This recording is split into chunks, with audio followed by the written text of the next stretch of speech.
March 29 po yung anniversary natin, 9th year anniversary sa Tunasan Covered Court. Tunasan, Santo Niño pala. Santo Niño Village Covered Court. Okay, so dyan yun. Sa, Canachester lang. So, ang target natin ay kasama natin ang Sendalay Tunasan since sila ay daughter church natin. So, mga nasa 180 siguro tayo nun by faith. And then, ayun nga, meron po tayong cooking team. Papangunahan nyo ni Chester. Nandito pa siya daw doon. Ayan, so magkakaroon po tayo ng cooking ministry team para po sa anniversary na yun. Ka-join po natin ulit si Nanay Tess ng Tunasan at si Tatay Dario. So, since galing sila dito sa atin din dati na cooking team, makakasama po natin sila ulit. Ayan, kailangan po natin i-help din ng ibang mga workers natin para sa pagdadala ng food doon sa covered court. Anyway, praise the Lord. Ngayon sa umagang ito, ikakat lang natin yung series muna. Kasi pag-aaralan natin to. Kasi ito, shinare ko to during OPM. Kaya lang, ilan lang kami noon. So, may mga ilan lang ako changes na ginawa. Yan. So, kaya sa 2 Peter chapter 3 verse 18, ito yung lagi kong prayer sa mga kids natin. And it's actually sa inyo rin naman, that we grow in the grace and the knowledge of our Lord and Savior Jesus Christ. So, ang church, mag-grow ka lang kapag nakikilala mo si Jesus. Ang bawat Kristiyano, nag-grow kapag nakikilala natin si Lord. Sa grace ni Lord, nag-grow ka. Sa knowledge ni Lord, nag-grow ka rin. Ibig sabihin, nakikilala mo siya. Sa John 17, ito yung prayer ni Jesus sa church, na kung paano sila ni Father ay one, maging isa rin tayo. Magkaisa rin tayo. So, it's about unity. Yung 2 Peter 3:8 is about growth or maturity. And then yung 2 Thessalonians chapter 1 verse 3, sinabi doon na mag-abound daw tayo sa pag-ibig ng Diyos.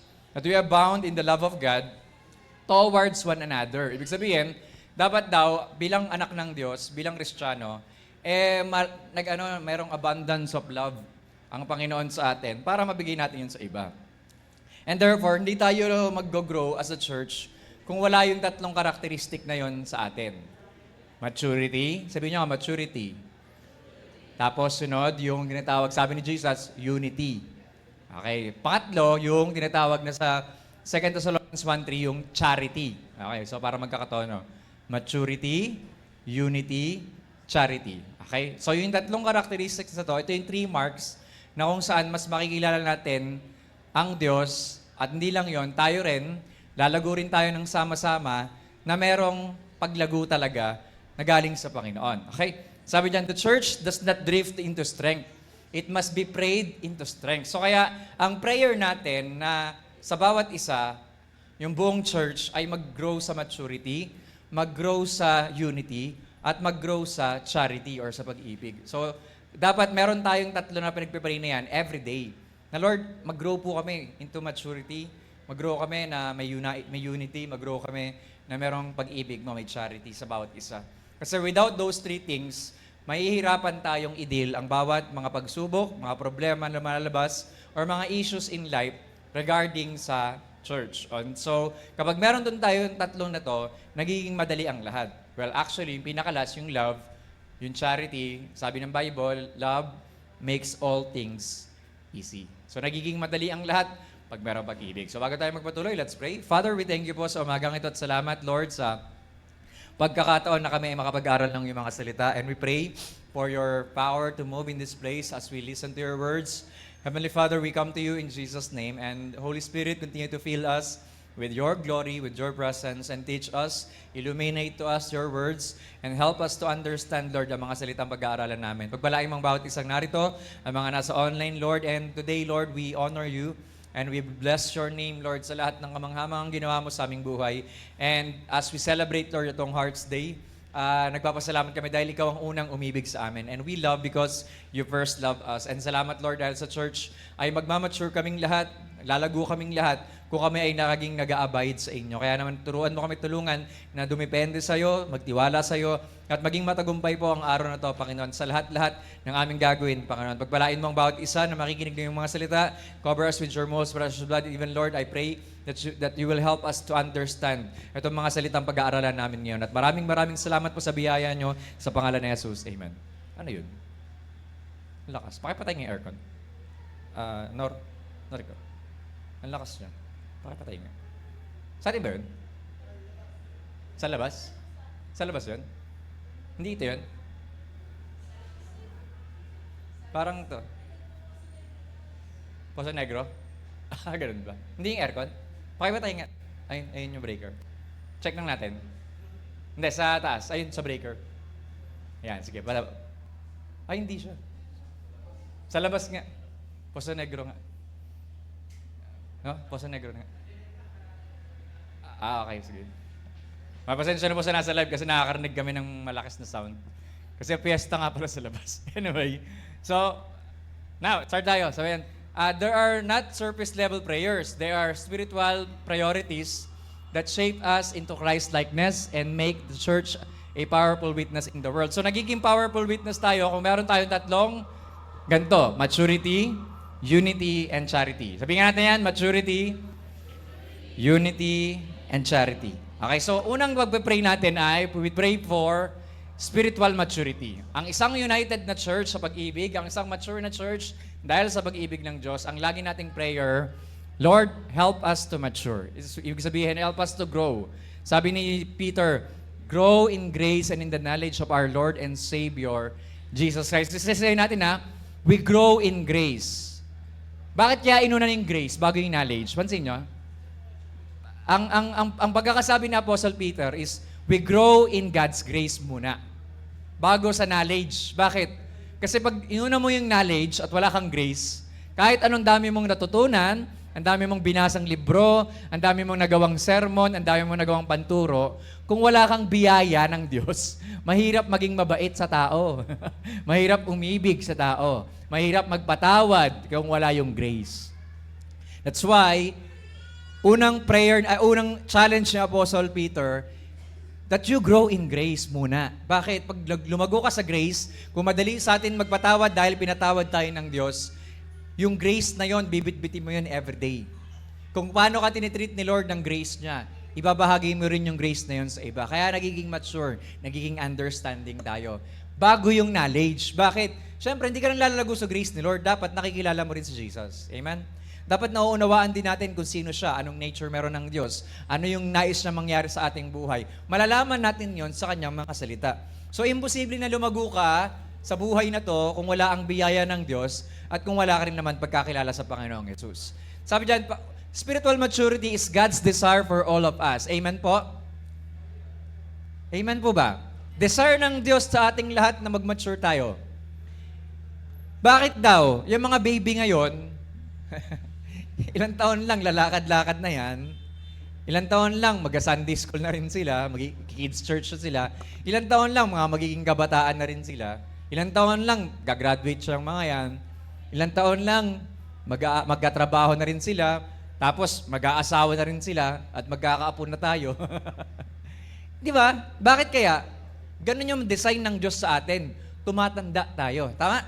Lumalaki tayo. Tumatanda tayo.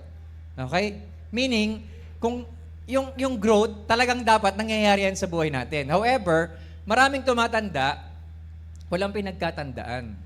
That is why walang maturity. Tandaan nyo po dapat habang tumatanda tayo, mas lalo tayo nagiging madali magpatawad, mas lalo tayo nagiging madaling umunawa, mas lalo tayo nagiging madaling umibig. Habang tumatanda, hindi yung habang tumatanda ka, parang tumatandang paurong. Okay? Walang maturity doon. Growth is expectation. Yung kaligtasan na binigay sa atin ni Jesus, ayan, praise God yung mga bago ngayon, product sila nung care group nung Friday. Yung Ahaba Day, yan, sina Sander. Ano pa to? Dito Sanderford. Yan, sina Ivan. Umaten lang sila nung Sunday, mga in-invite lang yan doon sa malapit sa school. And sumama sila. And praise the Lord, kasama natin sila ngayon. Yan, welcome niyo na ba sila? Nakamayan niyo ba sila?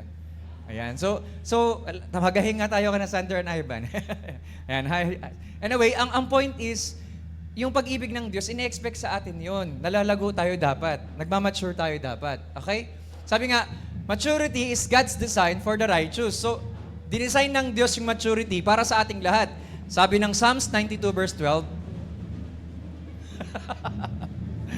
yearly yan taon-taon talaga yan The righteous shall flourish like the palm tree, and he shall grow like a cedar in Lebanon.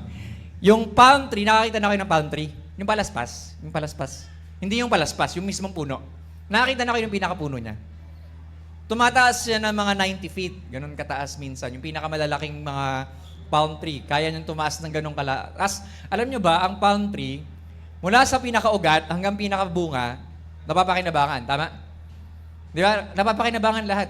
Yung dahon, tanggalin mo lahat ng pinakadahon, matitira, ting-ting. Pag samahin mo, magiging walis, ting-ting.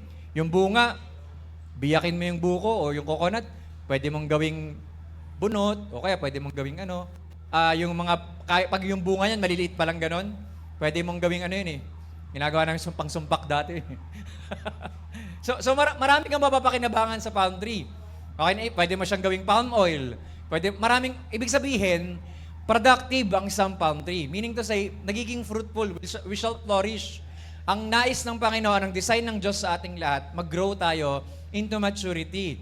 Tapos, grow like a cedar of Lebanon. Ang cedar of Lebanon ay isang puno sa Lebanon na kung saan ito ay hindi kayang sunugin. Hindi ito kayang i-destroy ng mga anay o kahit anong insekto. Hindi rin siya nabubulok ng maraming ulan o kahit basain mo siya ng basain, ibabad mo sa tubig, hindi rin siya nabubulok. Ang kaya lang dumestroy sa isang cedar of Lebanon ay apoy. Sunugin mo siya. Kasi ang cedar of Lebanon ay ginagamit para sa paggawa ng mga palasyo. Therefore, matatag, matibay, kayang maglas sa bawat pagsubok ng buhay. Yun yung design ng Diyos sa ating lahat. Na kahit anumang mga nangyayari sa ating buhay, pwede tayong magtagumpay sa bawat pagsubok na yan, like a cedar of Lebanon. And sabi nga, God expects His people to flourish, not merely survive. So, gusto ng Diyos, mag-flourish tayo. Ano ang kabaligtaran ng flourish? Alam nyo ano? Letter F yun, flourish. Yung kabaligtaran niya, letter P, perish. Pwede kang mapahamak ka. Or either pasasaganahin ka ng Diyos o mahihirapan ka. So, ibig sabihin, ang nais sa atin ng Diyos, mag-mature tayo, mag-grow tayo, mag-flourish tayo. Sabi mga, growth is a sign of spiritual health and rootedness. Amen po? So, i-check nyo po yung mga ugat nyo. Kung lumalago ba talaga tayo. Bakit daw? Ang puno, lumalago siya kapag healthy ang ugat. Pag meron siyang nahihigop na tubig sa ilalim ng lupa, pag nakakapit din sa mga bato sa lupa, at nagiging matibay siya, lahat ng mga nutrients na nasa lupa, nahihigop niya, papunta sa trunk hanggang sa mga branches, hanggang sa mga dahon, at maging bunga. Meaning to say, dinesign talaga ng Diyos tayo na lumago, maging spiritually healthy tayo. At yung rootedness natin nasa kanyang mga salita.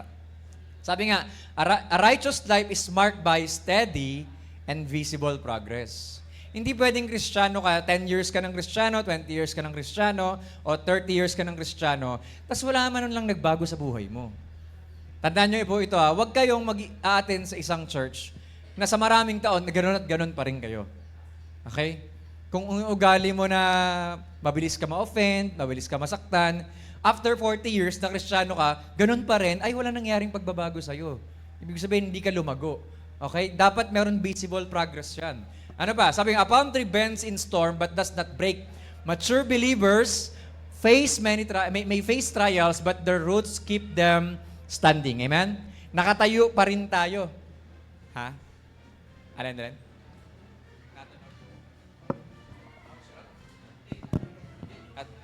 Natunog dito?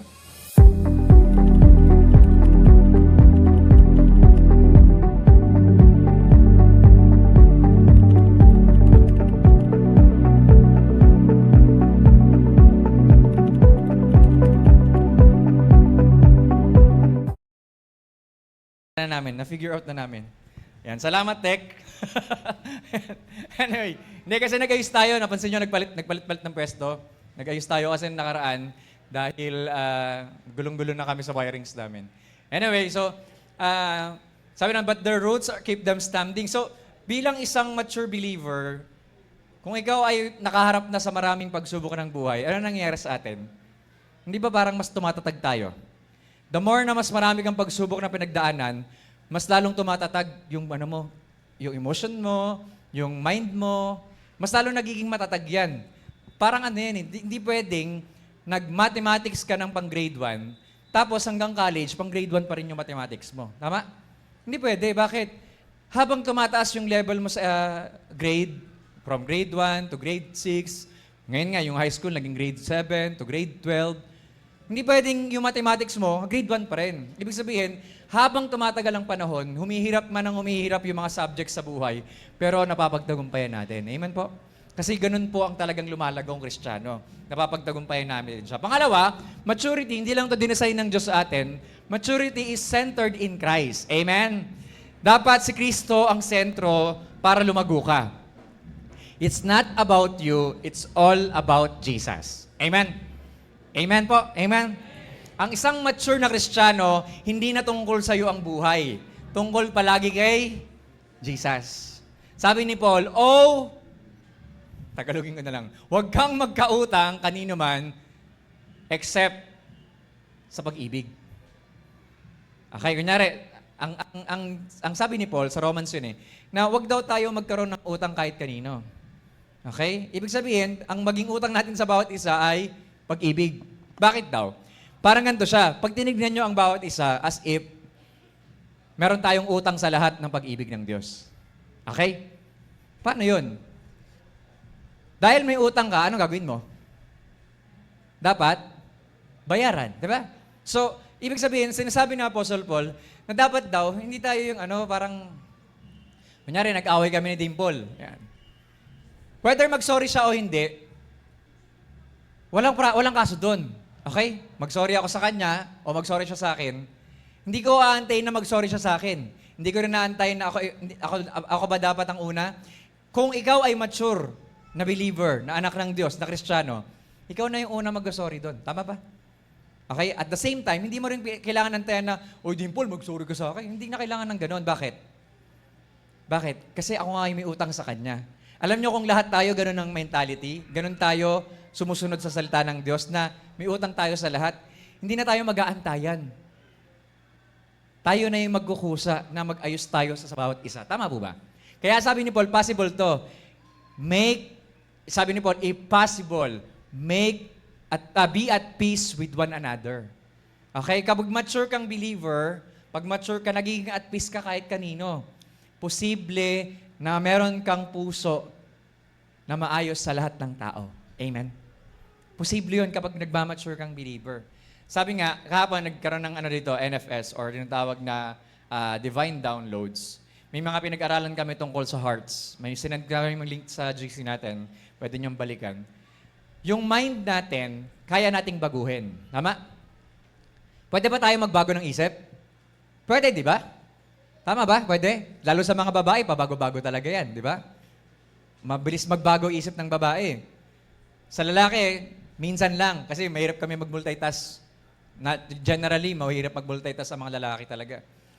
Ngayon, when it comes to changing of the mind, kaya natin gawin yon, tama? Pwede rin tayo magbago ng will, tama? Pwede rin tayo magbago ng will. Kung ito yung gusto mo, sometimes ito yung gusto mo, sometimes ito yung gusto mo. So, pwede magbago-bago kung ano yung gusto natin. Okay? Yung desire. Pero alam nyo kung ano yung hindi natin kayang baguhin? Alam nyo kung ano yung hindi natin kayang baguhin?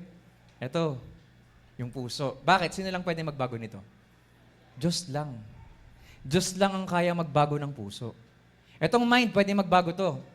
Kaya ang repentance, it talks about yung change of mind. Kailangan magbago yung pag-iisip mo towards sin. Na itong sin na to ay kasalanan talaga at nakakasakit sa puso ng Diyos to, dapat talikuran ko na to, dapat ihingi ko na to ng tawad, at magkaroon ako na maayos na relasyon sa Diyos. That's change of mind. Okay? Pero when it comes to change ng heart, sino ang pwede magbigay nun ng pagbabago? Ang Diyos. Kay Ezekiel, kay Jeremiah, kay Isaiah, lahat sila, mayroon silang pinoportray na isang mensahe na ang Diyos nagbibigay ng bagong puso. Okay? Kahit pa yung puso mo, stone niya, bato na yan, ano sabi ng Panginoon? Kaya niyang palitan ng malambot na puso. Ibig sabihin, Diyos lang ang kaya magbago ng puso nating lahat. That is why, kailangan ma-fix muna yung heart. Kasi masakit magsalita ang bibig kapag masakit pa rin ang puso. Pero pag malaya, pinagaling na ang puso na yan, malaya at magaling na rin lumalabas sa bibig. Amen?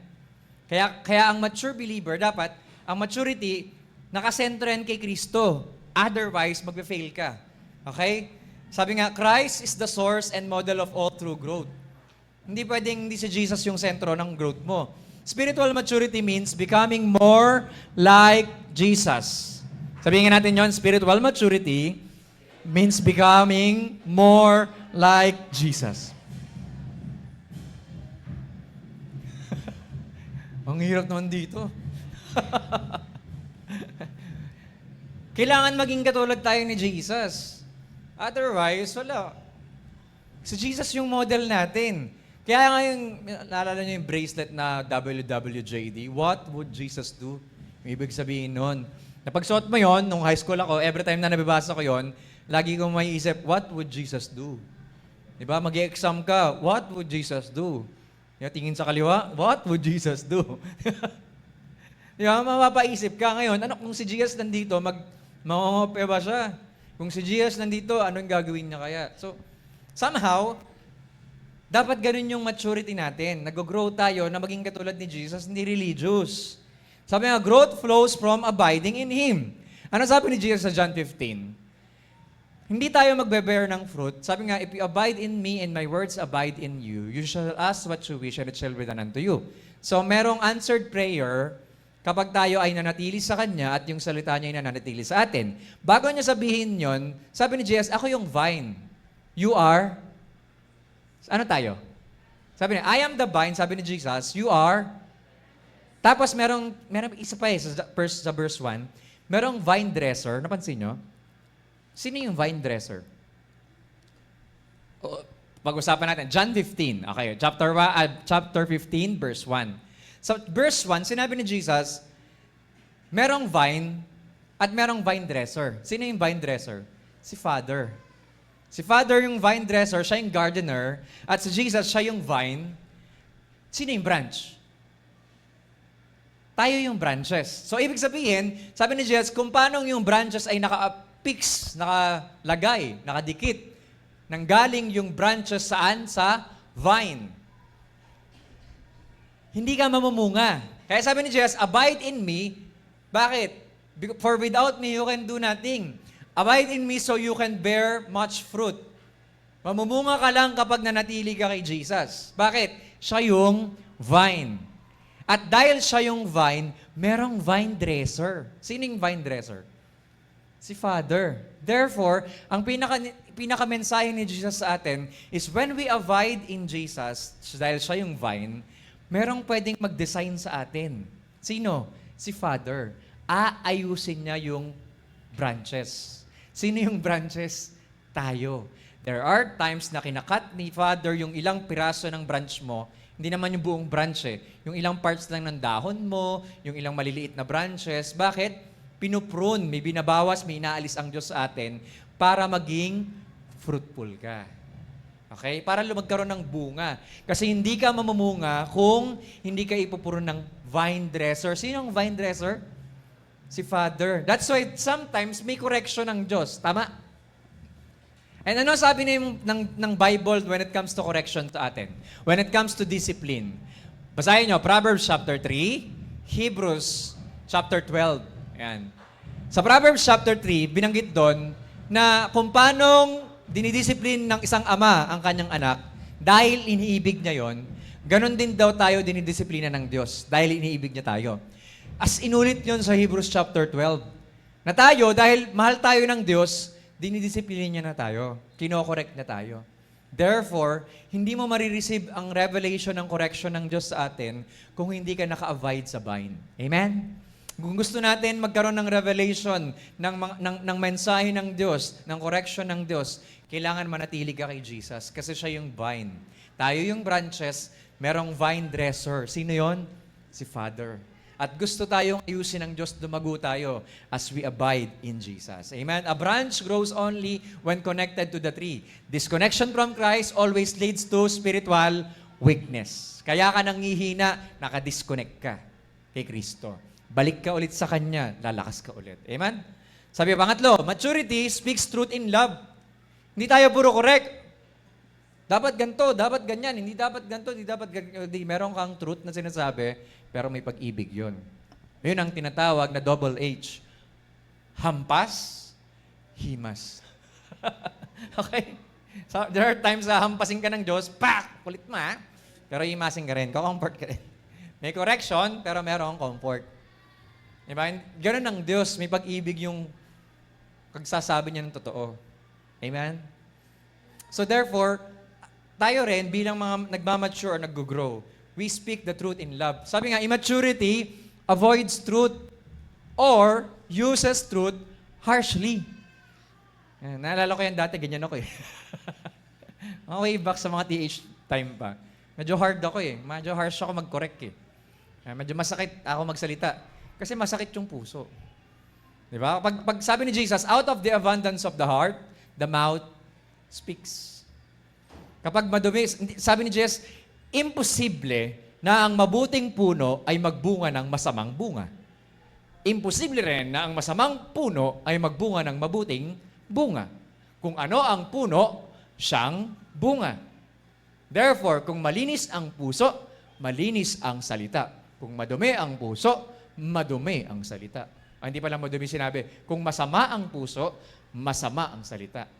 Kaya, depende sa mga lumalabas sa bibig natin kung ano yung condition ng laman ng puso natin. Kahit anong galing natin sa salita ng Diyos, kung di maayos yung puso natin, masasaktan lang natin yung mga tao. Pero when we have a healed heart, yung pusong pinagaling na ng Panginoon, inayos na ng Diyos, nagmamature na with understanding pa. Pag nag-correct ka, laging may pag-ibig yun. Laging may love. Sabi nga, maturity balances conviction and compassion. Okay? Oo, may conviction, kinokorek, nire-rebuke natin yung mga tao, pero may compassion. Sa kabila ng pagkakamali nila, meron silang pag-asang ayusin pa rin sila ni Lord. Amen? Amen po? Sabi ko nga sa mga bata nung Friday kayong mga bata, di ba? Mga kabataan, sabi ko. Feeling nyo ba wala kayong kwenta? Meron nagtaas, nalungkot nga ako nun kasi sino dito feeling mo wala kang kwenta? May nagtaas. May mga ganun pa rin talaga. Feeling nila wala silang kwenta, wala silang value. Sabi ko, sino dito yung parang hindi mo pa na-feel na belong ka? Meron din mga nagtaas, mga silang unbelongingness. Sabi ko. Pero kung mauunawaan nila na merong may family of God. May spiritual family na ginawa ang Diyos. And that's the church. Dapat po yung church ay maging hingahan. Maging pahingahan at hingahan ng mga Kristiyano, pagod, nasaktan, mga taong durog, mga taong makasalanan, mga taong merong mga pinagdadaanan. Dapat maging ganun ang church. Amen? Sana po itong church dito sa Proper, itong pamilyang Proper, every time na papasok kayo dito, ma-experience nyo yun. Na pwede kayong magpahinga, huminga, ay sis, ito yung mga nangyari sa akin. Bro, ito yung mga pinagdaanan ko this week, pero praise God, ganito, ganyan. Sige Brad, pagpapray kita. Sige sis, pagpapray kita. Sana maging ganon yung church. Merong maturity, hindi, ay grabe naman. Wala ka kasing devotion, kaya ka ganyan. Pag ganun ka mag-correct, walang pag-ibig, puro correction lang. Okay? Growth is relational. It affects how we speak and respond to others. Di ba? Naapektuhan. Kung ikaw ay malagong Kristiyano, makikita mo sa way ng pananalita niyan. Sa way ng dealing niya. Sabi ko kahapon sa Pastor Rem, yung speaker kahapon, sabi ko, galing ang Sendalite talaga sa maraming hurts. Pero salamat sa Diyos kasi nahil niya kami. And meron ako na-realize, kung hindi ako na-encounter ni Jesus noong 2019, hindi magiging ganito yung pagpapastor ko. Okay? September 17, 2019, bago mag-pandemic yon, in-encounter ako ni Jesus. Naalala niyo? Nakwento ko na yun, di ba? Na naginip ako, nandito ako sa church, wala pa tong pwestong to, itong unit na to. 3 unit 1, 2, 3. 2 unit pa lang dati yung church natin. Nandun pa yung stage, nandun yung TV. Ang upuan natin, paharap, papunta ron. Kaya pagpasok mo, pag late ka, mahihiya ka. Kasi ayun yung pintuan eh. Pagpasok mo doon, stage na agad. So that time, nandun ako sa upuan na nakalatag lahat ng chairs, papunta ron, paharap doon. Tapos, nandun ako sa pinakaharap, yan, kunyari ganyan, nandun ako sa pinakaharap. Sa pwestong parang doon ako sa dulo. Tapos meron din ako po sa bandang aisle, ang pangalan niya, PHIPILIS. Ano ba ako sa doon? P-H-I-P-I-L-A-S. Pilas, or Papilas, or Pipilas, or whatever. Pipilas. Sabi ko, ang weird nung name, baka anghel to. Sabi ko sa kanya, alam mo ba, gusto ko makarating sa langit. Sabi niya, gusto mo? Tara. Pagkasige ko, sige. Umikot yung paligid ko, clockwise. Tapos napunta kami sa throne room. Yung yung sahig, pagtingin ko, crystal glass, may ripple ng tubig na rainbow, ibang colorful na tubig sa ilalim. Tapos glass talaga yung hinatayuan ko. Tapos nakita ko, napakaliwanag ng langit, ang tataas ng walls. May mga jasper walls ako nakita. Tapos nakita ko yung throne ni Father, ang laki-laki ng throne niya, at nagliliwanag siya. Sa right hand niya sa Gias, napakagwapo. Brown hair, may balbas, emerald green yung mata. Napaka-gentle, napaka-peaceful, napakagwapo ni Jesus. Alam ko si Jesus yun. Tapos kumaway ako, Jesus! Jesus! Nagpapapansin ako. Tapos tumayo siya. Lumapit siya sa akin, niyakap niya ako for 30 seconds. Tapos maraming tumatalsik na arrow sa likod ko. Mga dark arrows eh. Mga parang arrow na maiitim, nagtatalsikan sa likod ko. Habang yakap niya ako. Tapos pagkatapos niya ako yakapin, sabi niya sa akin, halika, laro tayo. Habulin mo ako. Tapos takbo si Jesus, ako naman habol. Paghabol ko, pagkita ko sa kamay ko, parang kamay ng 5 years old or 6 or 7 years old bata. Maliit yung daliri ko. So para akong bata nakipaglaro kay Jesus. Alam mo, na-realize ko kahapon, sabi sa akin ni Pastor Rem, ay, buti talaga na-encounter ka ni Lord. Kasi yung childhood mo na nawala sa'yo, ipinaramdam sa'yo ni Father that day. Sabi ko, ano, nawala kasi talaga yung childhood namin. Kasi grade 2 ako nung nakulong si Mama at Papa sa Quezon City Jail. Medyo long story, pero nakulong sila. So hindi namin sila nakasama. Si Kuya Dave nasa Cubao, si Ate Deb, ti Ruth, tsaka si Tibek nasa Marikina. Tapos mula kay Ate Abby hanggang sa bunso kay Tin, mapunta kami Muntinlupa. So iwalay. Tapos doon, para kami Cinderella at Cinderella. Kasi kami tagapagligpit, tagalinis, tagaayos, and so on. Kasi nakikita ka lang. So wala kaming parents. So para kami mga orphans. Wala kaming magulang. Sila, ulam nila, pork chop, kami, ketchup. Totoo.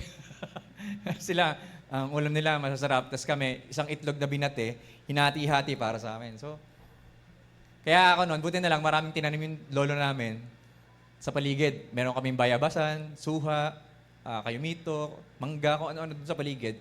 Pag nagutom ka, akit ka lang ng puno, parang kang unggoy dun. Pitas ka na lang, o mga... kaya parang nawala yung childhood namin sa time na yon. And nung na-encounter ko si Jesus nung September 17, 2019, doon ibinalik ni Lord yung healing sa heart ko. Na yung childhood na nawala sa akin, doon niya in-encounter yung puso ko. And yun yung spiritual birthday ko talaga. Yung September 17, 2019. That's 4 a.m. in the morning. Nagpe-pray ako at sabi ko kay Lord, bigyan mo ako ng supernatural na panaginip. Doon ako na-encounter ni Lord. Paggising ko ng 6 o'clock, kasama ko na sina Shemi at si Rishna. Baby pa si Shemi nun. And na-amaze ako sa part na, oo nga, kapag inayos muna ng Diyos yung puso mo, aayos din lahat sa'yo.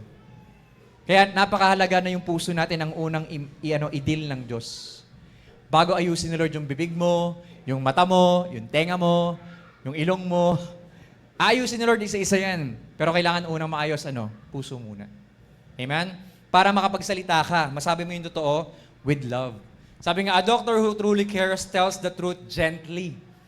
Love without truth misleads, and truth without love wounds.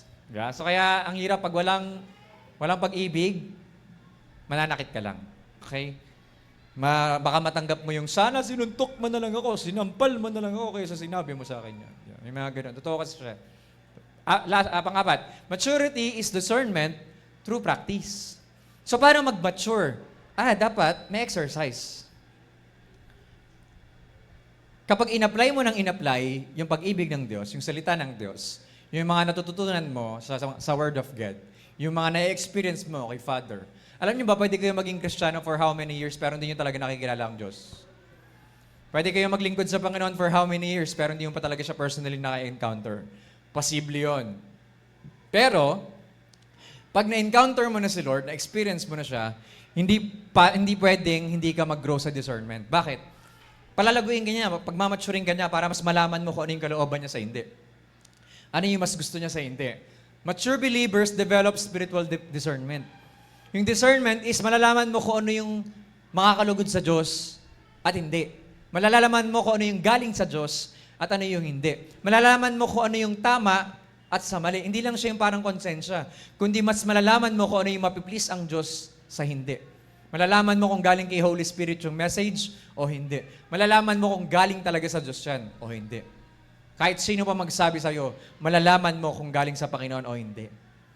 Kaya I remember nung nasa PL Moon pa ako, ang daming nagsabi sa akin mga estudyante, Sir, nanaginip ako. Sir, ikaw daw yung mapapangasawa ko. Sabi ko, estudyante pa kayo, dahil yung sinasabi nyo. Sabi ko, sorry hindi. Yeah. Kasi meron talagang sinabi si Lord na mapapangasawa ko, ayun. Yeah. Meron talaga, may sinabi na si Lord, siya yung mapapangasawa ko. Malalaman at malalaman mo yun, madidiscern mo yun. Growth comes through consistent obedience and experience. Amen?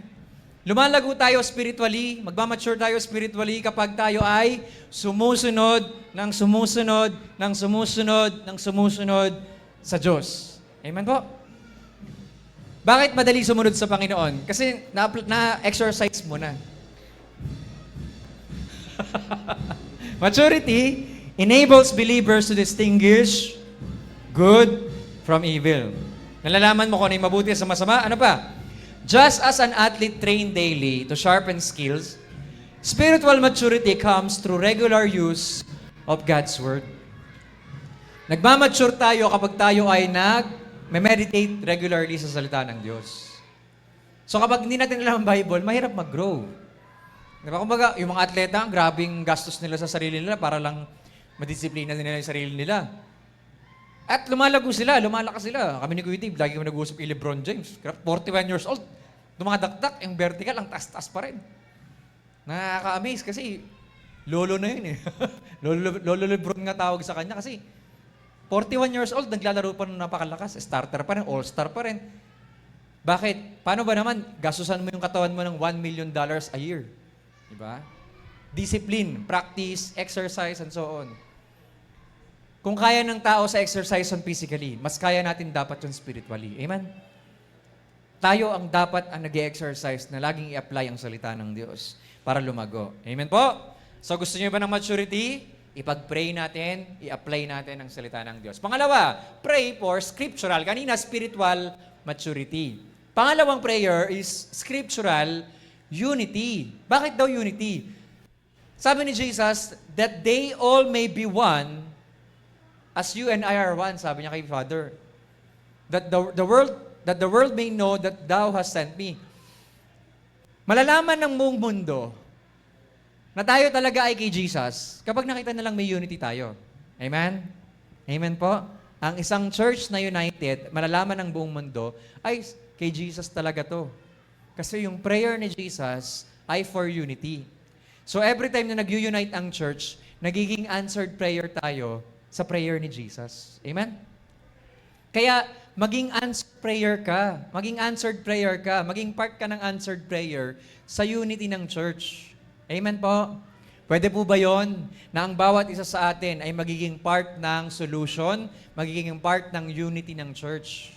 Amen? Dapat po yung papasok ka ng church, hindi yung parang lagi mong iniisip, baka may iniisip sa akin si ganito, baka kung ano-ano sinasabi sa akin. Walang ganon. Pag meron ganong critical or malicious thinking ka, mahihirapan ka maging part ng church. Kailangan mahil muna yung puso mo para maging maayos yung dealing mo rin sa mga tao.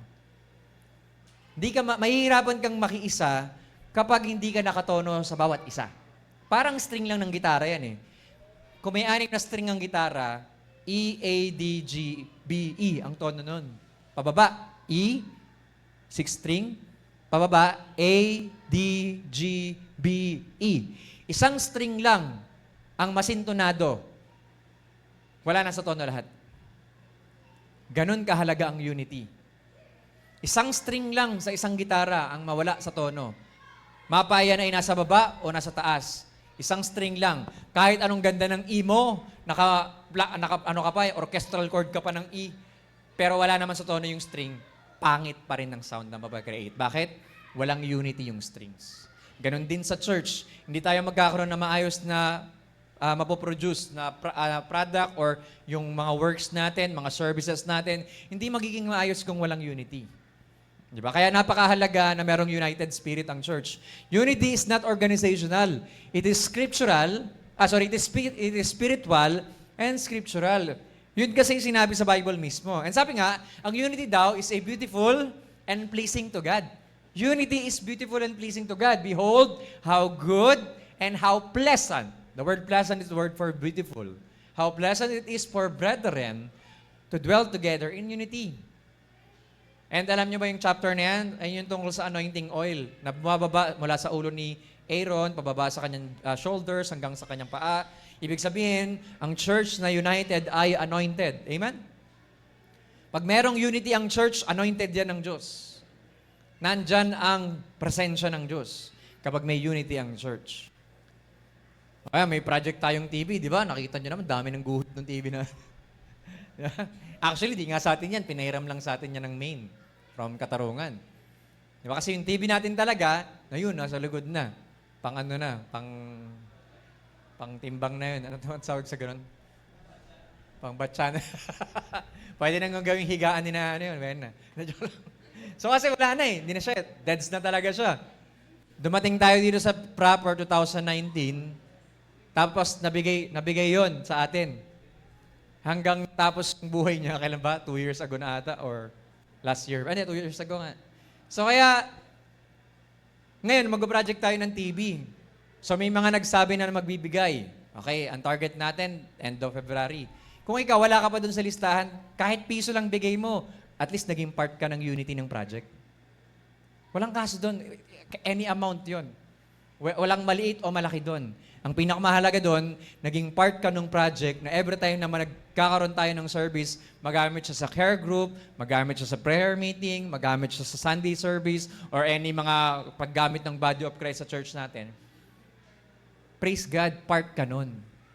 Alam niyo yung bahay? Palagay niyo ba ang bahay matatayo kung hindi united yung pagkakalagay ng mga bricks? Hindi pala bricks. Sa atin kasi ang gamit natin ay mga hollow blocks. Di ba? Kahit anong ganda ng hollow blocks, kung hindi mo naman sila pagsasama-samahin, wala silang purpose. Tama? Di ba? Kahit ikaw pa yung pinakamagandang pagkaka-shape ng hollow blocks, kung hindi ka naman magagamit dun sa pader na gagawin, wala rin kwenta. So, bilang united na church, dinesign tayo ng Diyos lahat na magsama-sama, magtulong-tulong upang makabuild ng mas maayos na tahanan ng Diyos. Okay? Unity brings joy, it brings peace, and spiritual blessings. Amen? Nagdadala yan ng kagalakan sa lahat pag nakita mo na nagkakaisa tayo. Nagdadala ng kapayapaan. Siyempre, pag may unity, wala nag-aaway-aaway. May spiritual blessing. Siyempre, pag may unity, bumubuhos ang pagpapala ng Diyos. Ano pa? God delights in harmony among His people. So, kagalakan ng puso ng Diyos yan. Pag nakita niya tayo ay nagkakaisa sa Kanya. Amen? A family meal is joyful when everyone sits together in peace. Bakit daw? Nakapag-family, tawag siguro, yung sabay-sabay pa ba kayo kumakain sa table? Kami kasi sa bahay, dahil si Papa ay nasa baba, wala kaming dining muna. Sa taas na lang kami kumakain. Sabay-sabay pa rin. Yun. May nakaupo ko sa buwang ko, si Shemin dun sa sahig, si Rish naman dun sa kama. Pero sabay-sabay pa rin. Minsan naman, bigayan, dahil may kaya, si Rish muna, okay, ako muna. Ganun. Pero somehow, ang pinaka-the best dito, yung kumakain kayo ng kapayapa. Tama, yung napapanood natin sa mga drama-drama sa palabas, di ba? Yung kapag tumikim pa lang na sabaw, tapos may sinabi yung tatay na masama, wala na akong gana, alis na ako. Di ba? Bandihado yung ninanda, daming sinerve. Tapos nakatikim lang ng sabaw, may sinabing masakit yung tatay, ayoko na, wala na akong gana, alis na ako. Di ba merong sayang yung handa? Sayang yung pagkain. Kahit anong sarap ng pagkain sa lamesa kung walang kapayapaan. So ganoon din sa church. Kahit anong dami ng handa ng program natin or mga fellowship natin, kung nag-aaway-aaway naman tayo, walang sense. Sayang lang. Division steals joy from the household of God. Kaya ang hirap pag may division sa church. Diba, parang grupo ni ganyan, grupo ni ganon, grupo ni ganyan. Ang hirap pag may ganon, grupo-grupo. Diba, dapat, kaya nga, dito sa proper, inilist natin yung, sorry, wala po tayong light group pa eh. Hindi pa tayo nag-light group. Pero may discipleship program tayo, one-on-one or one-to-one. Pero, hindi po natin ina-apply pa yung light group kasi sometimes nagiging part siya ng division eh. Kunyari, kaming dalawa ni Kuya Dave, may pares kaming light group. Kasi Kuya Dave, lumalabas sila ng mga care group niya sa sa Chooks to Go. O kaya nag-ano sila sa yung anong tawag yun? Sangyup, salamat. Tapos ako naman, yung light group ko, nilalagay ko lang sa tusok-tusok lang, salamat lang, walang sangyup. Baka pagkagaling sa church, bakit sila, Kuya Dave, nagsangyup sila, tayo salamat lang. Di ba? May comparison, nagkakaroon ng division. Ayaw natin ng ganun, na nagko-compare kung sino yung leader and so on. Dapat po, tsaka ayaw natin grupo-grupo. Exclusive ka, dahil grupo mo to, sila lang pwede mong kausapin. Hindi mo po sila pwede ipakausap sa iba. Wala tayong ganun dito. Amen po? We're united in Christ. Kahit sino pwede natin kausapin. Amen? Kahit sino pwede natin makakwentuhan, makakausap, makasama sa paglilingkod sa Panginoon nang walang kahit anong hurts or walang kahit anong malicious or critical thinking. Amen? Amen! Unity requires effort. Okay? Tandaan niyo po Para magkaroon ng unity ang church, it requires effort and humility. Effort. Kilos lahat dapat. Sabi ni Paul, endeavoring to keep the unity of the Spirit in the bond of peace. Alam niyo yung word na endeavoring? Natutunan namin yan kay Papa, kay Bishop Paul. Sabi niya, work hard to keep the unity. Trace ko yung endeavoring na word sa Greek. Totoo nga. Work hard. Dapat may effort. Wino-work out natin together. Nang sama-sama. Harder para mapanatili natin yung kapayapaan at yung pagkakaisa. Amen? Work it hard. Bakit? Kasi pag hindi natin win-work together yon, walang unity ang church. And sabi ba, unity must be guarded intentionally. Yan yung dapat natin iniingatan. Na hindi tayo magkawatak-watak, kundi magkaisa tayo palagi. Napapag-usapan naman yan. Amen? Simpleng kapihan lang yan. O, halika sister, halika brother, kape tayo. Nabalitaan ko, may ganito ganyan, and so on, so forth. Tapos mag-settle yun kung napag-usapan ng maayos. Amen? Pag may problema ka kay ganito, huwag mo kagad ibaling sa iba. I-share mo muna kay pastor. Share mo sa akin kung di mo kayang sabihin sa kanya. Or share mo kay leader ganyan kung di mo kayang sabihin kay ganyan. Diba? Para meron mag-deal na council. Diba? Pero huwag mo i-direct na, tatayo ka bigla, Pastor, si ganito, inaway ako ganyan. Nakakita na ng buong church. Huwag ganon. Magkaroon tayo ng church ethics. Okay? Maging united tayo, i-guard natin yun intentionally. Maging part tayo lagi ng unity ng church. Amen? Hindi yung tayo pa yung sisira sa church. Ano ba? Pride breaks unity. Di ba? It breaks the unity pag may pride eh. Kaya kailangan ng humility. Because humility preserves it. Pag lagi tayong nagpapakumbaba, lagi tayong mas humble, laging humble ang church. Walang magpapayabangan dito. Amen? Sabi nga ni Paul, lagi mong isipin na laging merong mas magaling sa'yo. Ulit, lagi mong isipin na laging merong mas better sa'yo. Okay? Para lagi ka maging humble. Hindi yung laging ikaw na yung magaling. Hindi. Laging merong parang mas better sa akin. Amen? Laging ganun. Para hindi ka keep your feet on the ground. Wag kang lilipad gagad kung di pa dapat. Okay? Unity is kept, not created. It is the Spirit's work. Kaya ang unity sa Psalms 133, kung wala ang anointing ng banal na Spirito sa atin, hindi tayo magiging united. After all, the fruit of the Spirit is love, joy, then peace. Kapag wala ang banal na Spirito, walang peace, walang unity sa bawat isa. A bridge must be maintained to remain safe. Unity collapses when neglected. Di ba ang mga bridge, meron mga maintenance yan? There are times sinasana mga bridge para i-maintain kung ano yung mga dapat ayusin, i-repair, at kung ano pa. Para hindi mag-collapse. Ganon din sa church. Pag meron mga neglected sin o neglected issues at kung ano pa man, pwede maging dahilan siya para mag-collapse ang isang church. Okay? Unity leads to spiritual maturity. So, ano pala yan? Side by side pala yan. Pag merong unity, merong maturity. Sabi ni Paul, till we all came in the unity of faith unto a perfect man. Yung word na perfect man, hindi naman talagang perfect na, kundi bilang perfect man, mature spiritually. Magkakaroon tayo ng spiritual maturity kung tayo ay merong unity palagi. Sabi nga, unity and maturity grow together. Hindi sila pwedeng maghiwalay. Sabi ba, a united church grows into Christ-likeness. Makikita mong united ang isang church pag nakikita mo si Jesus sa bawat isa. Amen? Dapat i-represent natin si Jesus sa bawat isa. Kung hindi mo pa nakakamayan si Jesus personally, at least pagating mo ng church, nakamayan mo siya dahil sa kapatid mo, sa Panginoon. Tayo kasi nagre-represent kay Kristo. Amen po?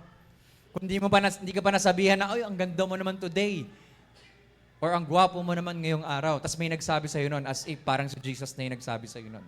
Kung meron nag-compliment sa'yo na kapatid mo sa Panginoon, it is as if it is Jesus yung nagsasabi sa'yo nun. Bakit? Kasi nire-represent natin si Lord. Amen? God's goal is collective maturity, not isolated growth. Hindi ka pwedeng lumago mag-isa. Imposible yan. Napakahirap sa isang Kristiyano, sasabihin mong Kristiyano ka, pero hindi, okay na ako lang, pwede nang, hindi naman ako kailangan mag-fellowship. Hindi ka lalago, kapatid. Until you make an effort na sumama ka sa fellowship para makakita mo at makilala mo, maka-fellowship mo yung mga tao, doon lang talaga may paglago. Mahirap lumago ng lagi mong ina-isolate yung sarili mo, hinihiwalay mo lagi sarili mo. Sabi nga, individual bricks are weak alone, but together, they form a strong structure. So, bawat isa sa atin ay bricks sa temple ng Diyos. And kung hindi tayo magkasama-sama, hindi tayo magiging matibay. And para maging totoo, ang ating unity at maturity, kailangan natin ng pangatlo, supernatural charity. Ano yung unang prayer? Spiritual maturity. Pangalawang prayer, scriptural unity. Last na prayer natin, to put them together, we need supernatural love. Alam niyo ba't supernatural love? Kasi sa atin, natural love, yung mga tao. Conditional.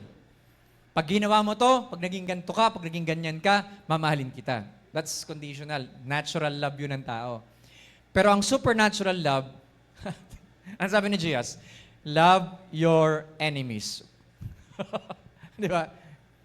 Paano mo mamahalin yung kaaway mo? Pray for them. Do good to them. Di ba? Ang hirap nun. Paano nagiging posible yun? Pag meron kang supernatural love ng Diyos. Kaya ang prayer na Paul, sabi niya, the charity of every one of you, all toward each other, are abounded. Abundance, yung pag-ibig nyo sa bawat isa. Nakita ni Paul sa Thessalonians yun. And yun yung dapat na maging prayer natin, na magkaroon tayo niyan. Sabi nga, biblical charity is not natural, it is supernatural. Bakit? Charity is the greatest Christian virtue. Sa 1 Corinthians 13, tungkol sa love, di ba? Sabi na last verse, 13, and now remaineth or abideth faith, hope, and charity, and love. These three. But the greatest of this is what? Love. Charity. May faith, may hope, may love, pero pinag-greatest yung pag-ibig. Bakit? Kasi pag wala yung pag-ibig, nonsense na lahat.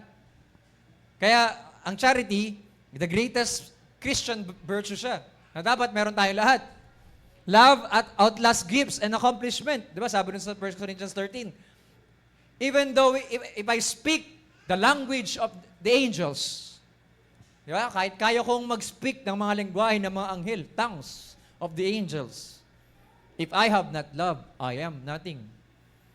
Di ba? Tapos kahit pa meron akong malaking pananampalataya, kaya kong magpagaling, mag-prophesy, bumuhay ng patay, at kung ano-ano pa. Kung wala akong pag-ibig, ako ay parang maingay na cymbals lang. Or gong. So, ganun kahalaga yung pag-ibig. Bakit? If I prophesy, yung lahat na ng prophecy, nasabi mo na, nagkatotoo lahat. Pero kung wala kang love, you're still nothing. Kaya kayang i-outlast ng pag-ibig lahat ng yun. Okay? Sabi pa, charity reflects the heart of God more than any other virtue. You name it, lahat ng klase ng virtues, character, attitude ng mga tao. Pero kung wala yung love, nonsense lahat ng yun. Sabi nga, trophies fade, but love leaves an eternal imprint on lives. Nagkakaroon ng impact or imprint sa buhay ng tao yung buhay natin kapag nakilala ka na umiibig ka at meron kang pag-ibig ng Diyos. Sabi pa, charity is rooted in the gospel. Bakit daw? Sa 1 Timothy chapter 1 verse 15, sabi doon, here is a trustworthy saying that deserves full acceptance. Basahin natin. Christ Jesus came into the world to what? To save sinners. At sabi ni Paul, of whom I am the worst. Meron pa bang mas worst sinner kay Paul dito? Kay Apostle Paul dito? Sino si Apostle Paul? Well, siya lang naman yung Pariseo na nagpapatay sa unang martyr. Sino yun? Si Stephen. Siya yung nag-coordinate nun na mapa-stone to death si Stephen. Ikalawa, si Apostle Paul lang naman ang mga nagpapahuli sa mga Kristiyanong nagtatago at pinapakulong sila at pinapapatay pa sila. So anong tawag kay Paul? Murderer. Kaya sabi ni Paul, ako yung pinaka-worst, pero sinave ako ni Kristo. Kaya ang pag-ibig ng Diyos, it is rooted in the gospel kasi kaya niyang iligtas kahit sinong makasalanan. Uulit-ulitin ko yung cross ni Jesus Christ. Sabi ni Paul, wala akong ipagmamalaki sa inyong lahat, kundi yung cross ni Jesus. Bakit? Anong meron sa cross ni Jesus? Pinako, pinatawad, inalis, nilinis ang lahat ng kasalanan ng tao sa buong mundo. Salamat sa kordero ng Diyos na nag-aalis ng kasalanan ng sanlibutan na naipako sa cross para sa buhay nating lahat. Maligtas tayo, magkaroon tayo ng pagpapatawad sa Diyos at confident tayo nga harap sa buhay na to dahil alam nating pinatawad ng Diyos yung kasalanan natin. Amen? Ganun kahalaga yung ginawa ni Jesus sa cross. That's why yung amazing love, ito yun, for God so loved the world. He gave His only Son. Sino yung Son niya? Si Jesus, that whoever believes in Him should not perish but have everlasting life. Baguhin natin ng konti John 3:16. For God the Father loved us so much, tayong mga nasa mundo, that He gave His Son, Jesus Christ. The Father gave His Son, Jesus. And whoever believes in the Son of God, kay Jesus, should not perish but have eternal life. May isang ama na nagbigay ng kanyang anak dahil sa pag-ibig niya sa atin. Yun yung naging action ng Diyos para ibigin tayo. Therefore, yung pag-ibig ng Diyos, yung love na sinasabi natin, ay galing talaga sa mabuting ligtasan.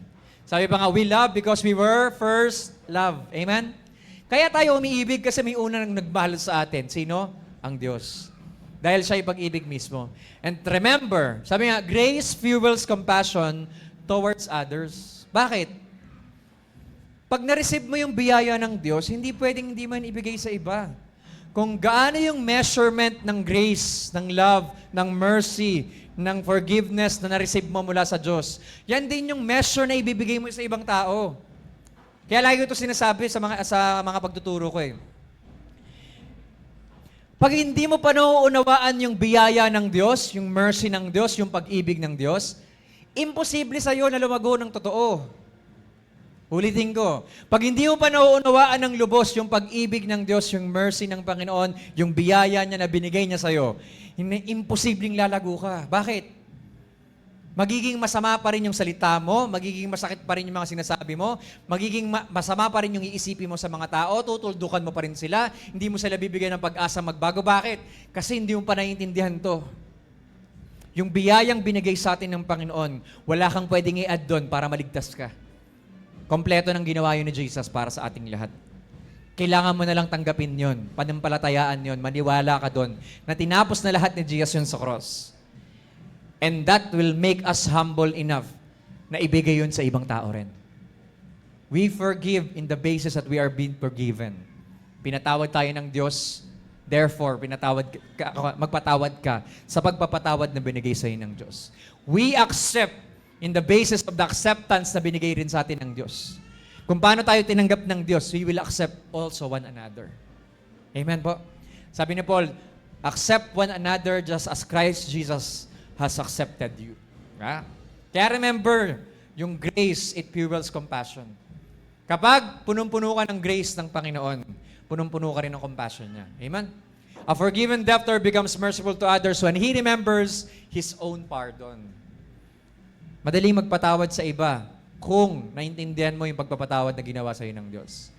Pero kung hindi mo pa naintindihan yung pagpapatawad na binigay sa iyo ng Diyos, kaya ka bitter pa rin hanggang ngayon. Kaya ka may sama ng loob pa rin hanggang ngayon. Pag nakita mo yung tao, naisip mo yung tao, naalala mo bigla, nahahalungkat lahat ng ginawa sa iyo kasi hindi mo pa naintindihan yung pagpapatawad na ginawa sa iyo ng Diyos. Pero the moment na ma-receive mo yung pag-ibig ng Diyos, yung pagyakap sa iyo ng Diyos, ng biyaya niya dun sa cross, magiging madali sa iyo ang lahat. Amen po? Ireklamo mo sa Panginoon, gano'ng kasakit? Gano'ng kasakit yung ginawa? Reklamo mo sa Kanya. Pastor, hindi mo naintindihan yung sinabi niya sa akin. Sabihin mo kay Jesus. 500 to 600 na dura ng tao, tinanggap ni Jesus on the way. 39 times na latigo sa likod, tinanggap ni Jesus. Crown of thorns na pinukpok pa sa ulo niya para bumutas sa ulo niya. You name it. Nilagyan ng sako sa ulo, pinagsusuntok, pinagtatadyakan. On the way pa rin sa cross, ganun pa rin. Pinako yung kamay, yung paa, yung pawis naging dugo. You name it. Gano'ng kahirap yung ginawa ni Jesus? Gano'ng kasakit yung nangyari kay Jesus sa cross? Reklamo mo sa Kanya sa cross. Gano'ng kasakit? Mas greater pa rin ba yung sakit na ginawa niya doon para patawanin ka ng Diyos kaysa sa sakit na binigay niya sa'yo? Amen? Kaya kung naintindihan mo talaga yung cross ni Jesus Christ, if you really understand yung mensahe ng cross na binigay sa atin ni Jesus, nagiging madali sa atin umibig sa tao. Amen? Bakit? Love covers and heals relationship. Amen? Ulitin ko. Love, charity covers and heals relationships. It covers all the multitude of sin. Sabi ni Paul, ni Peter, and above all things, have fervent love or charity among yourselves. For charity shall cover the multitude of sins. Kinover ng Diyos yung lahat ng multitude ng sins ng buong mundo dun sa cross. Kaya kung meron ka nung ahaba na pag-ibig ng Diyos na yon, pag nasa iyo yung pag-ibig ng Diyos na yon, madaling i-cover lahat ng sins. Alam niyo, naiintindihan ko yan. Di ba si Mama, sabi ko kanina, si Mama at Papa nakulong?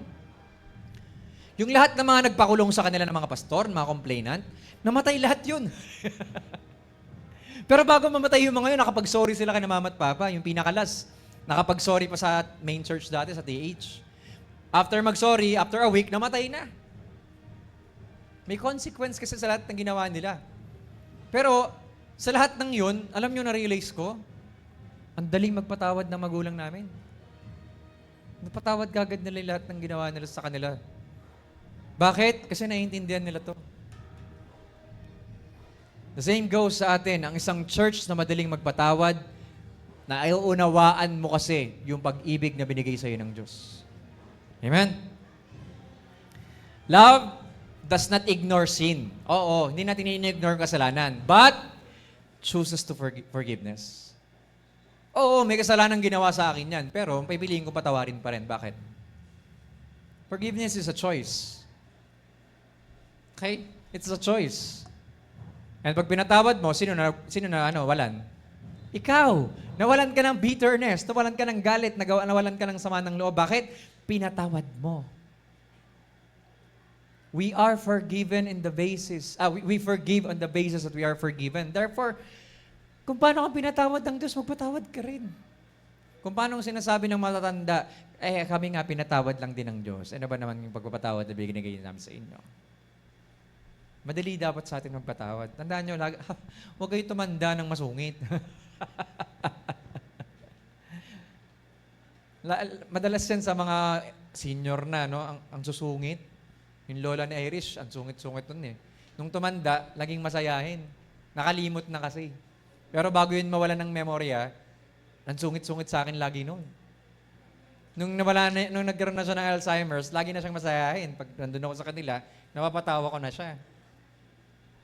Na-realize ko nga rin kay Papa, since sa bahay nakatira si Papa, na wala man niya mga memories niya, pero sa dami ng mga hirap din na pinagdaanan niya sa buhay, sa maraming taong nanakit sa kanya, ng abuso sa kanyang kabaitan, na-realize ko, at least nalimutan niya na lahat ng yun.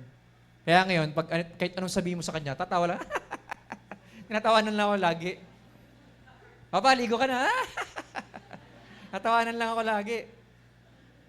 Ganyan lang lagi. Kasi nalimutan niya na. Pero na-realize ko ang galing kasi parang na siyang bata, wala siyang concern sa kahit ano. Ganon dapat tayo. Parang bata. Madali sa atin. Ang lahat kasi may pag-ibig. We choose forgiveness. Charity restores relationships and preserves unity. Amen? Nare-restore ang mga relasyon. Nape-preserve ang unity kapag may pag-ibig palagi. A blanket does not remove the cold, but it provides warmth and protection. Di ba? Malamig pa rin naman, di ba? Pero somehow, nagiging warm yung pakiramdam mo.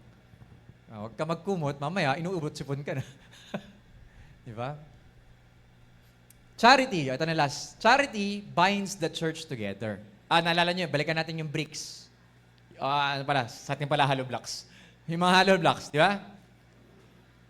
Kahit anong ganda ng hollow blocks, kung walang semento na ididikit dyan, mabubuo ba sila? Hindi. Therefore, yung love, yung charity, it binds them all together. Kung paano ang semento o yung glue na nagdidikit sa mga bagay na yan, ganun ang pag-ibig. It binds maturity and unity together.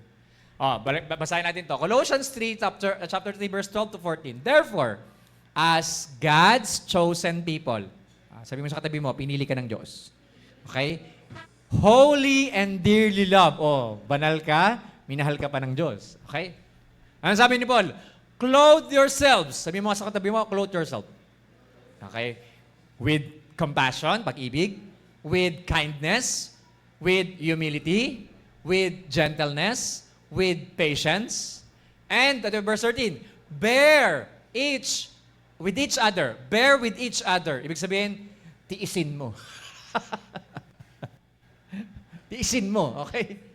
Kung ang sama pa rin ang ugali niya, tiisin mo. Pag-pray mo lang, Lord, ayusin mo ugali nito. Okay? Kung medyo tiisin mo. Bakit? I-bear mo. And forgive. Okay? Tiisin mo siya, magpasensya ka, patawarin mo. Okay? Forgive one another if any of you has a grievance against someone. Okay? Pag may galit ka sa kanya, naiinis ka sa kanya, may sama ka ng loob sa kanya, ano sabi ng Bible? Forgive. Sabi ni Paul, forgive as the Lord forgave you. Ang linaw, di ba? Paano ka magpapatawad? Kung paano ka pinatawad ng Diyos. And sa lahat ng virtues, sabi ni Paul, over all these virtues. Okay? Nakita niyo lahat ng virtues? Ano yung mga virtues? Compassion, kindness, humility, gentleness, patience, bear with each other, forgive. Sa lahat ng yan, sabi ni Paul, put on love. Sabi mo sa katabi mo, put on love. Okay? Which binds them all together in perfect unity. Ayun. Kung wala yung pag-ibig, hindi mo mapapanatili yung mga virtues na yan. Mahirap maging compassionate, mahirap maging kind, mahirap maging humble, mahirap maging gentle, mahirap maging patient, mahirap tiisin, i-bear yung ugali niya at kung ano-ano pa man. Mahirap magpatawad kung wala yung pag-ibig. Kaya ganun kahalaga yung ahava, yung love of God, yung everlasting love. Love is the glue that holds all Christian virtues together. Without love, ministry falls apart. Di ba? Pag walang pag-ibig, madali na mag-serve, pero pag wala kang love doon, hindi ka magtatagal dyan. Kahapon, nakakatawa kasi may mga elders ng city na nandito kahapon. May mga lumapit sa akin, mga nag-prophesy, sabi nila, may mensahe si Lord sa inyo, Bishop. May mga sinabi sila regarding sa end time na ministry for the kingdom, for the body of Christ. Tapos may isa naman nagsasabi sa akin, Bishop, baka pag-pray mo, baka gusto mong mag-run para sa ABCI. Hindi, sabi ko, wala pa pong leading sa akin. Pero they want na younger generation daw ang mag-lead ng body of Christ. Pero hindi pa po. Wala pa yung leading. Pero kahit anong ministry ang ibigay sa atin ng Diyos, kung wala yung pag-ibig, di ka tatagal dyan. Concrete is strong, but without binding materials, yung semento, it crumbles. Kahit pagpatong-patungin mo lang yan, kung wala semento yan, isang tadyak lang dyan, wasak lahat yan. Love is the church binding force. Mas okay na makilala tayong umiibig sa Diyos at yung church na may pag-ibig. Kaysa makilala tayong church na laging nang-o-cry, nagre-rebuke, nagko-correct, ng masakit. Ito lang pag-ibig. Mas okay na makilala tayong church na punong-puno ng pag-ibig ng Diyos. Hindi man tayo makilala na sikat na church or kung ano pa man. Viral lang ako, si Father. Nagkasal ako last Saturday, di ba? Ngayon, sa Facebook, viral. Ang gwapo daw ng pare. Kasunod ko pa naman kinasal si Rapi tsaka sa Gasilang. Kapag walang pag-ibig ang church, tandaan nyo, hindi tatagal yung church. Hindi tatagal, itong ministry na to, hindi to maglalas pag wala yung pag-ibig ng Diyos. In closing, when we pray for spiritual maturity, we grow deep. Gusto nyo lumalim? Pray for spiritual maturity. Lalalim ka lang sa relasyon mo sa Diyos kapag pinagpe-pray mo, Lord, help me to mature spiritually. Through your words, through prayer, through worship, fellowship, and so on. When we pray for scriptural unity, we grow strong. Di ba? Lumalakas tayo pag united tayo. Ang tawag doon sa GSW, strength in numbers. Mas malakas tayo pag mas marami tayo. When we pray for supernatural charity, we grow beautiful. Di ba? Pag tayo lumalago, nagpe-pray tayo for love, nagiging maganda yung church. Di ba? Amen po. Hindi lang sa physical, gumaganda ang church, dapat. Dapat isabay natin, kung pinapaganda natin, binibeautify natin yung church building, dapat nabibeautify din yung mismong church people through the love of God. Yung mga bagong nakatin ngayon, hindi na babalik yan pag sinungitan nyo yung mga yan. pag minatan nyo sila, di na sila babalik. Pero pag na-feel nilang part sila ng church, part sila ng family na to, babalik sila. Diba? Bakit? Kasi feel nila, tanggap sila dito. They are accepted in the beloved of God. Okay? Sabi nga, ito dapat maging prayer natin. Lord, help us grow in grace, walk in unity, and abound in love. Shape us into a mature, united, and loving church for your glory. Yan dapat yung prayer natin every day. Lord, i-shape nyo kami na maging mature kami. Maging united po yung church. Maging loving kami. Kasi without all these three na marks ng isang praying church or powerful church, hindi maglalas tong next month, 9 years na ang proper, di ba? Sa July, mag-celebrate na tayo ng 41 years ng founding anniversary ng buong Sendalite. And iimbitahan nga natin yung mga taga-Taytay, yung mga original, yung mga OG member ng Sendalite talaga. Kasi doon nag-start sa Taytay lahat eh. And na-realize ko, sa 41 years, nakatapos na ang Sendalite sa 40 years sa wilderness. And ito ng 41 years is promised land to. Tapos ang daming kayang gawin ng Diyos kung magiging united lang tayo. Kung magmamature lang tayo. Sino pong gusto mapanalunan yung mga magulang niyo? Sa mga kabataan dito, gusto niyo mawin yung parents niyo? Gusto niyo makasama sila sa paglilingkod sa Panginoon? Mag-take time kayo sa kanila. Unawain niyo rin sila. Somehow, may mga magulang na ang Sunday sa kanila ay family day. Totoo naman family day talaga sa kanila yun. Kaya lang, sometimes kasi, nakukuha na ng church yung buong Sunday. Hindi na natin nabibigyan ng time yung families natin. So parang, paano ako sasama dyan sa church na yan? Yung buong maghapon ng anak ko, kunuha na nila. Pero, what if magkaroon tayo ng understanding, ng maturity na, nawain kaya natin sila, na pasamahin natin muna yung mga anak nila sa kanila, And when the time comes na nag-invite sila, madali na silang sasama rin sa kanila. Sa inyo, madali silang sasama kung nag-i-spend tayo ng time sa kanila. For example, sa mga anak din, paano sasama sa inyo yung mga magulang nyo at maniniwalang talagang maayos yung church na pinupuntahan nyo? Kung sa bahay, inutusan ka lang magugas ng pinggan, ang dami mo na nasabi. Mahirapan silang maniwala. Kung yung ugali mo sa bahay hindi maayos, paano silang maniniwala nag-church ka? So, somehow, dapat ang church ang unang mag-grow at makita sa atin yung visible na transformation na ginagawa sa atin ng Diyos. Para maniwala yung mga tao na when we invite them, ay totoo, bumabait na si Nana, nag-uugas na siya ng kusa. Diba? Dahil naabot na yung lababo, pwede na siya magugas.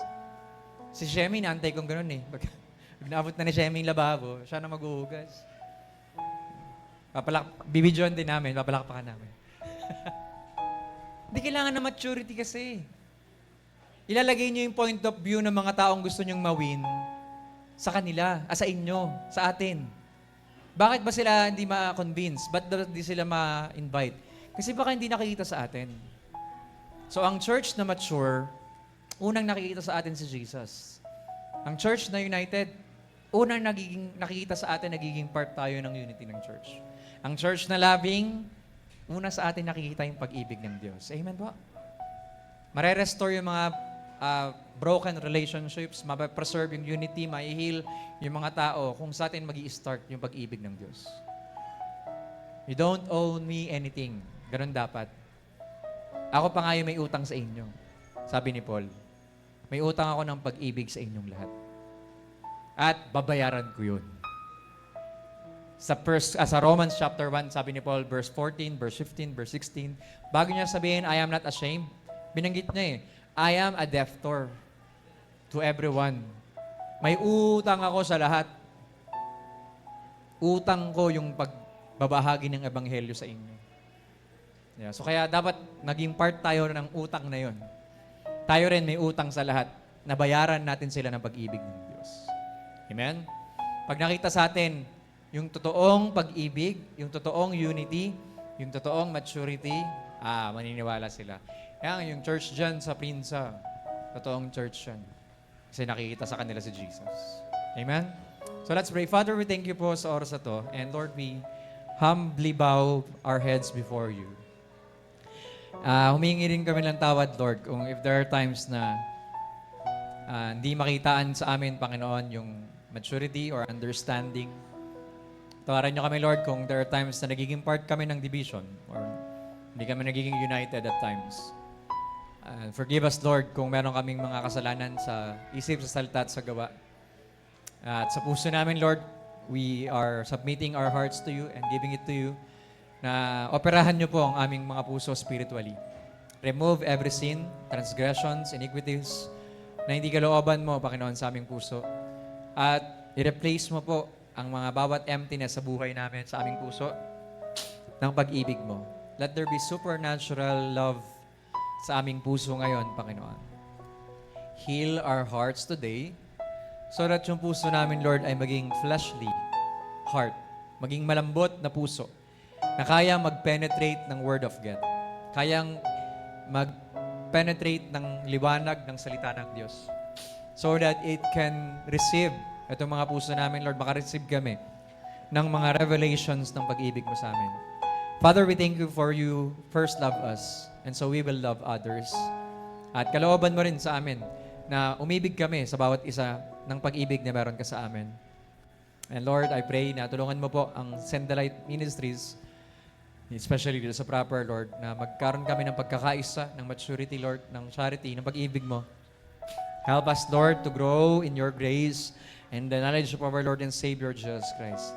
Maging part kami ng answered prayer, Lord, ng prayer ni Jesus doon sa Garden of Gethsemane. That you want us, Lord, to be one as you and the Father are one. And Lord, mag-abound sa amin yung pag-ibig mo para mag-abound din yung pag-ibig namin sa bawat isa. And Lord, I pray na ikaw po ang mag-aayos ng aming puso. Ikaw po ang magbago ng aming puso. Para lahat ng mga issues sa aming buhay ay mag-flow ng maayos sapagkat maayos ang aming puso sa iyo. And I pray, Lord, maging madali sa amin i-release yung pagpapatawad, i-release yung mga galit, sama ng loob, bitterness sa inyo at mag-release ng love and forgiveness sa mga tao na kagawa sa amin ng di maganda. Sapagkat kami ay pinatawad mo lang din dun sa cross. Lord, salamat dahil kami ay galing sa iyo. Kami ay nilikha mo, nakawangis mo. At kami ay pagmamay-ari mo. And Lord, bilang pagmamay-ari mo, salamat dahil kami ay tinubos mo sa pamamagitan ng banal na dugo ni Jesus na umagos sa krus ng Kalbaryo. And Lord, salamat dahil nung tinubos mo kami, hindi mo kami ginawang parang inampon lang, kundi inilagay mo kami sa aming totoong place, sa right place namin bilang mga sons and daughters of God, bilang children of God. And naging totoo sa amin, Lord, yung posisyon namin ngayon bilang mga anak mo dahil pinadala mo ang banal mong spirito sa aming buhay upang manahan sa aming puso, sa aming buhay at gawing tahanan ang aming katawan. Kaya Ama, salamat po sa banal mong spirito na kami ay pwedeng manahan sa presensya mo. Kami ay pwedeng tumawag sa iyo, lumapit sa iyo, magkaroon ng relasyon sa iyo sapagkat ang banal mong spirito ay nananahan sa aming buhay. Sa pangalan ni Jesus, Lord, we are praying na tulungan mo kami na lumago sa spiritual naming pamumuhay. Lumalim din ang aming relasyon sa iyo sa pamamagitan ng aming pagbubulay-bulay ng iyong mga salita. Lalo kaming magkaroon ng kagalakan sa presensya mo, Panginoon. Kagalakan na mas makilala ka, Panginoon, sa iyong mga salita. And Lord, today, nilalapit namin sa iyo, Panginoon, at pinagpapasalamat ang tagumpay at yung miracle na ginawa mo rin kay Nanay Reddy. Salamat, Lord, dahil nakauwi na siya sa bahay ni Norajet, Panginoon. Lord, we pray na soon ay makauwi rin siya dito sa Muntinlupa at makasama namin muling maglingkod sa iyo. By faith, Lord, sa anniversary, ay makakasama namin siya, Panginoon, para sa paglilingkod sa iyo next month. And we thank you, Lord, for supernatural healing sa kanyang pangkatawan sa pangalan ni Jesus. Sa mga anak mo rin, Panginoon, nanonood sa online, kaya Ate Deb, Lord, sa Belgium, kaya Miguel, at sa kanyang pamilya, Lord, pagpalain mo sila at ingatan, Lord, and we pray that your blessing will flow through their lives and help them sa kanilang mga ginagawa ng kanilang kamay. Then, Lord, bless the works of their hands, Lord. And even, Lord, we pray yung by faith, Lord, soon, makapagbukas ng international na church, Lord, sa Belgium, ng Sandalite, in the name of Jesus, Lord. I-bless mo rin yung family ni Miguel doon at maging blessing sila sa kanilang marriage din ni Ate Deb, Panginoon. Pagpalain at palakasin mo rin sa Ate Deb sa kanyang ginagawa everyday, even yung pag-aaral na ginagawa niya at preparations para magkaroon ng work din sa Belgium. In Jesus' name, Lord, pagtagumpayin mo siya sa pangalan ni Jesus. We pray for Santiago family rin sa Bulacan, Panginoon, na nanonood ngayon. I pray na i-bless mo ang kanilang buhay, Panginoon. Even, Lord, yung mag-asawang Aquino rin, Panginoon, kana Kenneth at sa wife niya, I pray that you bless them, Lord, sa kanilang panonood sa online, Lord, at maraming salamat sa biyaya mo sa kanilang mga buhay, Panginoon. Sa iba rin naming kapatiran na nanonood sa online ngayon na hindi po nakadalo sa araw na to, ay pagpalain niyo sila at makasama namin sila muli sa paglilingkod sa iyo, Panginoon, sa darating na linggo. And Lord, we are also praying, i-bless mo rin, Lord, ang buhay ni Pastor Paul Joshua Maglaya sa kanyang karagdagang taon na binigay mo sa kanya sa araw na to. At pagbalayan mo siya, Lord, sampu ng kanyang buong ministry at pamilya, Panginoon, sa buong Sandalite Main Church sa Katarungan. I-bless mo sila, Panginoon. And Lord, I pray that you'll continue to strengthen him and help him, give him wisdom to govern yung buong Main Church sa Katarungan, Panginoon. Salamat sa biyaya mo at sa pagpapala mo sa kanyang buhay din, Panginoon. And I praise you, Lord. We thank you sa pagpapala mo sa bawat isang narito. Lord, tinataas ko sa iyo ang lahat ng mga mag-aasawa, lahat ng mga magulang, lahat ng mga pamilya narito, Lord. We declare that you'll continue to give us wisdom to govern our families, to lead our families, Lord, na maging closer and closer sa iyo, to lead our families, Lord, to glorify your name and to serve you, Lord. Nakagaya ni Joshua, as for me and my house, we will serve the Lord. Bigulay mo rin, Lord, ang mga bata, mga kabataan, mga nag-aaral pa, Panginoon, ay pagpalain mo kanilang buhay na magkaroon sila na maayos sa pag-aaral sa school. Give them wisdom. Increase their knowledge and understanding so that they will have maayos na performances sa kanilang mga schools, Lord, sa bawat subjects nila. I-provide mo rin lahat ng mga pambaon, panggastos nila sa eskwelahan, Panginoon. I-bless mo yung mga families na nare-represent nila, Panginoon. And I pray na soon, Lord, yung mga magulang namin, mga kapatid namin, mga kapamilya namin muna ang una namin mapanalunan sa iyo para madala namin sila at makasama namin sa paglilingkod sa iyo dito sa iglesia, mga Panginoon. Salamat din sa biyaya mo sa buong maghapong ito, Lord. We pray for the workers, the leaders ng church na ito, Panginoon. Even, Lord, sa buong kapastoran, Panginoon, sa buong Sandalite Ministries, Lord. I-bless mo rin ang buong Sandalite Ministries sa kabuuan ito. At maraming salamat, Panginoon. Even yung Body of Christ sa Muntinlupa, yung ABCI, Panginoon, ang buong Pilipinas, ay patuloy yung pagpalain din sa pangalan ng Jesus. Lord, we pray na magkaroon ng righteousness po ang aming bansa, magkaroon ng godliness and holiness ang aming bansa. Patawarin mo rin sa lahat ng mga kasalanang ginawa ang bansang Pilipinas, Panginoon. It mula sa aming presidente, Lord, hanggang sa pinakababa, Panginoon, mga private and public sectors, Lord, mga departments ng aming bansa, bawat regions, at mula Luzon, Visayas at Mindanao. Lord, nilalapit namin sa hinihingi ng tawad ang kasalanan ng aming bansa at ikaw pong magkaroon ng kahabagan at biyaya sa aming bansa at isaayos mo po ang government namin na magbalik loob sa iyo, Panginoon. At maraming salamat din sa araw na ito, dinideklara namin that this is the day that the Lord has made and we will all rejoice and be glad in it, Lord. Salamat sa blessing mo sa bawat isa, Panginoon. The Lord bless us and keep us. The Lord cause His face to shine upon us and be gracious unto us. The Lord lift up His countenance upon us and establish us in your peace, Lord. Maraming salamat po, Lord. We pray, Lord, sa mga nangangailangan din ng healing. We declare healing sa kanilang lupang katawan mula ulo hanggang talampakan, Lord. I speak the name of Jesus sa bawat isa. Let Yeshua, HaMashiach ay patuloy na maghari sa aming mga puso't isipan, Lord, at sa aming katawan. Let the blood of Jesus supernaturally flows through our veins and bring forth healing. Holy Spirit, I pray as you fill our bodies with your glory, with your presence, Lord, ay pagalingin mo rin ang aming lupang katawan mula ulo hanggang talampakan. From the inside out, heal every sicknesses and diseases. We rebuke the devourer, we rebuke every sicknesses, Lord, sa aming lupang katawan na magsilayas sa pangalan ni Jesus, and we pray for the Spirit of the Lord to freely move in our bodies, Lord, so that we will be healed and we will be well, Panginoon. We speak divine health sa aming lupang katawan so para maging maayos at makapaglingkod kami sa inyo ng effective, Panginoon. Sa mga first-timers din narito, Lord, we pray for them, Lord, that they will experience and feel the presence of the Lord. May them experience the love of God sa kanilang buhay, Panginoon. At hindi lang ito ang una at huling pagpupunta nila, Lord, kundi makasama namin sila sa mga susunod na mga linggo at mga araw, Panginoon. Maraming salamat sa biyaya mo po, Panginoon, sa buong Sandalite proper and sa nalalapit din namin, Panginoon, na 9th year anniversary next month. Salamat sa overabundance, provision sa bawat isa, sa lahat ng preparations and everything na gagawin namin ngayon pa lang ay pinagtatagumpayan na namin ito sa pangalan ng Jesus. Even, Lord, yung project namin na Bagong TV, thank you, Lord, for the unity na binigay mo sa amin na makapag-participate para sa magiging project na ito, Panginoon. And we pray and we by faith, Lord, na by the end of this month, meron na po kaming Bagong TV para sa first Sunday ng March ay sasalubungin namin ito, Panginoon, na may bago na po kaming mas maayos na presentation para sa TV namin, Panginoon. Salamat, Lord, dahil ikaw po ang nagbibigay at nagkakaloob ng lahat-lahat ng aming pangangailangan, Lord. And if it's God's will, Lord, God's will, it is God's will, Lord. Kaya salamat, Lord, ikaw po ang gumamit ng aming mga kamay. Pagpalain mo po kami upang maging pagpapala kami sa bawat isa. And I speak spiritual maturity, scriptural unity, and supernatural charity sa bawat isa.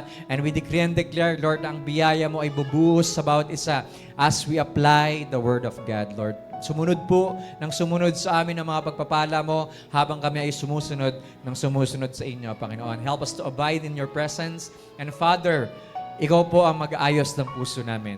You are the God who can change our hearts from glory to glory, Lord. Make our lives, Lord, to become like Jesus Christ. Maraming salamat po sa araw na to, and we declare that this is the day that the Lord has made. We will all rejoice and be glad in it. And we praise you, Lord, that your good, acceptable, and perfect will be done in our lives, and cover us with your blood. In Jesus' name we pray. Amen. Amen. Shalom.